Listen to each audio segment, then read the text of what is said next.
Brutal. Hard. Brutal, mate. 15 rounds. 15 rounds and one for free, so 16. And we're in the price of 15. And we're in the trenches. We're in the basement. We're in the basement. We're taking it to deep water this time. There ain't no leaving it to no judges, no referees. Nah. We're coming for the KO. That's what we had to do. Anyone can get it. About Tyson Fury as well. He's posted on his Instagram suggesting that he'd like to fight you this year. Would you welcome a fight against Fury? Yeah, more than welcome it. More than welcome it. It'd be a fight that I'm hugely up for. But myself, I like to target some of the big names in the division, the big boys, the top players, and look, he's one of those guys. So yeah, look, give me a call. Don't care. They'll give Tyson Fury carte blanche to do whatever the hell he wants. In terms of Fabio Wardley, again, you have to understand, I would want Fury to come back and get a win over somebody. And you know damn well that if he does end up fighting someone like a Makhmudov, given the fact that Frank Warren has those good relations with the WBC or WBO, that you would imagine that would be some kind of eliminator, and then, you know, Fury would be elevated up the rankings, and there you go. In terms of the Wardley, Tyson Fury has called out Fabio Wardley ahead of an Anthony Joshua fight, and it's quickly becoming a genuine discussion point within the heavyweight division. Fury has openly stated that he lives for boxing, which has fueled serious debate about a possible showdown with Wardley. Most importantly, Fabio Wardley appears fully prepared for that challenge. Well, for me, there's nothing else other than fight game. I love this fight game. It's not for financial gain. I could have retired 10 years ago. Made an absolute fortune. It's not about the money, although I always want a good deal, for sure. It's mainly about the love of the fight game and the sport. I'm 37 and 38 this year. I'm older than a motherfucker, but I love to fight. I have zero other interests, only fighting. I was born and raised to fight. My destiny lies within the fight game. Yes, sir. And at the end of it all, I'll be punchier than a motherfucker, and I'll probably end up in a wheelchair like the rest of them all. Punch to Ade Oladipo suggests that very few people truly believed Tyson Fury's retirement and that his comeback was always expected. In his view, Fury still belongs among the elite heavyweights in the sport. That context is why Tyson Fury calling out Fabio Wardley before an Anthony Joshua fight carries real significance. Wardley is now being spoken about as a legitimate option. Who will Tyson Fury fight in 2026? Yeah, Tyson Fury is now officially back. Officially out of retirement again. I will never believe Tyson Fury when he says he's retired. Like, just never. And that's a shame. Like, Tyson Fury might not care. Tyson Fury fans might not care. But I think it's a shame because when someone does retire, like, this is the toughest sport in the world. I want to give you your flowers. Like, when Loma retired last year, it was like, okay, and you saw the outpouring of love and emotion for Loma. When Crawford announced a few weeks ago that he's retired, you saw the outpouring of love for Crawford, right? Fury announced he's retired, when was it? About 8-9 months ago, a year ago? I can't even remember where it was or when it was. No outpouring of love or emotion. It was like, yeah, whatever, you'll be back. And he is back. But look, I'm happy he's back. I still think Fury has a lot to offer. I think the boxing world needs personalities like Tyson Fury. It does. And not just personalities. Tyson Fury is a very, very good boxer. Like, Tyson Fury being back immediately puts him at number 2 for me in the world. It does. He jumps above Wardley. I think so. I think he jumps above Wardley. Fabio Wardley expresses respect and admiration for Tyson Fury, emphasizing Fury's size, presence, and stature within boxing. He identifies Fury as a meaningful figure to test oneself against. Wardley's remarks reflect an appreciation for the challenge and frame such a fight as a measure of his own level. He highlights character and reputation alongside skill, showing that the appeal lies not only in technique, but also in the mental and public weight of facing a high-profile opponent. Themselves and figure out that, is boxing even for me anymore? Is there somewhere else I want to pivot with my life, my career? Gareth A. Davies concentrates on Fabio Wardley's inner qualities, pointing to determination and strong self-belief. He highlights mental toughness and the ability to stay firm under pressure. The resilience he describes suggests someone capable of handling adversity on a consistent basis. Davies focuses more on Wardley's mindset than physical tools, implying that his psychological strength could allow him to face demanding situations without losing composure. This presents Wardley as a disciplined competitor who can endure challenges and keep pushing when tested. But there's something doughty and resilient and determined and dogged and there's a resilience and self-belief about Fabio Wardley that brought it on strong. And in the 10th, he took a lot out of Joseph Parker. Ade Oladipo examines the uncertainty and range of possibilities within the heavyweight landscape. He discusses several fighters while emphasizing the appeal and opportunity of a Wardley matchup. Oladipo notes the importance of financial reward and career progression, not just championship belts. He makes it clear that Wardley would embrace the opportunity, underlining ambition and readiness.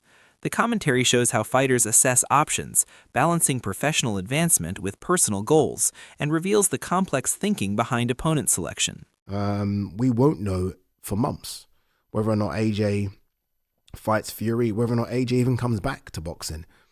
But there still are another 2 or 3 guys that I wouldn't mind seeing Fury fight. I would love to see the Fabio Wardley fight. I think that's a great fight. I think that's a big fight as well. Fabio Wardley would love to get that call. Tyson Fury, I mean, that's jackpot financially. He would love that call. For Fury, it's a chance of becoming a world champion again, which obviously isn't Fury's drive, but I mean, it's a chance to become world champion. Duke McKenzie breaks down fighter behavior and tactical approach. He describes a calculated style where pressure is applied patiently before decisive action is taken. The focus is on timing, composure, and execution, highlighting a controlled and methodical method. McKenzie's insight explains how fighters can influence opponents' reactions and create openings through anticipation. Rather than brute force, the emphasis is on precision, patience, and intelligent aggression as defining elements of effectiveness in the ring. Because you know what I know, he's become a bit of a predator. And he waits and he pushes and he pushes and then he waits and then he springs and sets his trap and then... Derek Chisora stresses how difficult it is to compete against elite-level fighters. He highlights talent, unpredictability, and mastery, explaining why standard strategies often fall short. Chisora speaks with respect and a sense of awe, showing how top fighters operate on a different level. His description focuses on instincts, reactions, and skill, illustrating how some competitors are extremely hard to read or counter. It reflects the recognition earned by exceptional ability and sets a benchmark for a generation. Everybody gets it wrong. You don't box this guy. It's like, I cannot explain it to you in a way you understand. You can't box him. He's just too good. He's just unbelievable great. Yeah, forget good, he's amazing. Yeah, he's great, he's amazing. He's like the white Muhammad Ali. He might not talk like Muhammad Ali, but he is the Muhammad Ali of the last generation. You understand? We have to give him the credit where it's due. Yeah, he is that guy. Fabio Wardley addresses confusion with accountability and clarity, demonstrating a calm and rational mindset. He explains his position clearly, accepts responsibility when appropriate, and dismisses misunderstandings without drama. This response shows composure, strong communication, and an emphasis on facts over hype. Wardley's approach highlights maturity and confidence under scrutiny, reinforcing that emotional control and clear reasoning are just as important outside the ring as tactical decisions are inside it. So what's this diss track you made? Bro, what the fuck? I've never been more confused in my life. If I did make it, I'd stand on it and go, yeah, I told you to get fucked in the track or whatever I said. But, bro... Buddy McGirt explains the importance of endurance and pushing fighters into deep, demanding situations. Going into deep waters represents moments when both skill and stamina are fully tested. A fighter must remain focused under pressure and adapt to unexpected circumstances.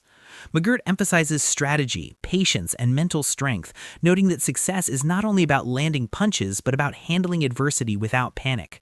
The ability to survive and respond under intense pressure separates strong fighters from truly exceptional ones.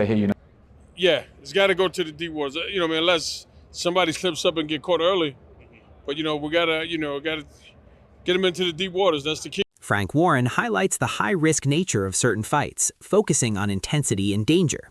References to throwing bombs suggest heavy exchanges where a single mistake can decide everything.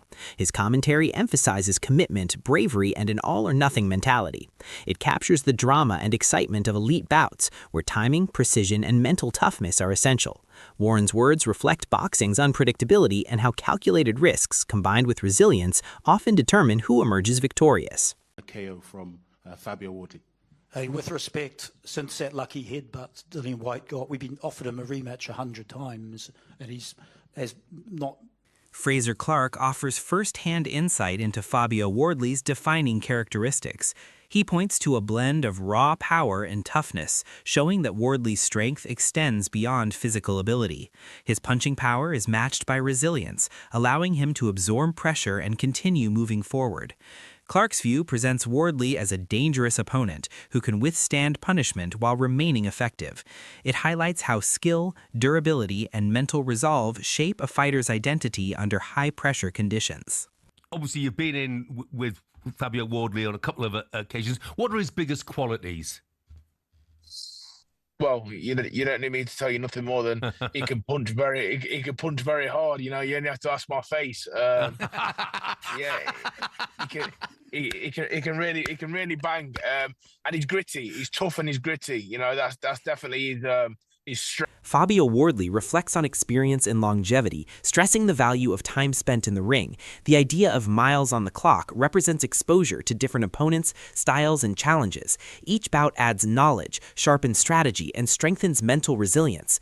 Wardley notes that enduring tough fights builds adaptability and composure. This perspective emphasizes how experience develops instinct, timing, and the ability to manage adversity, shaping a boxer's tactical intelligence over time.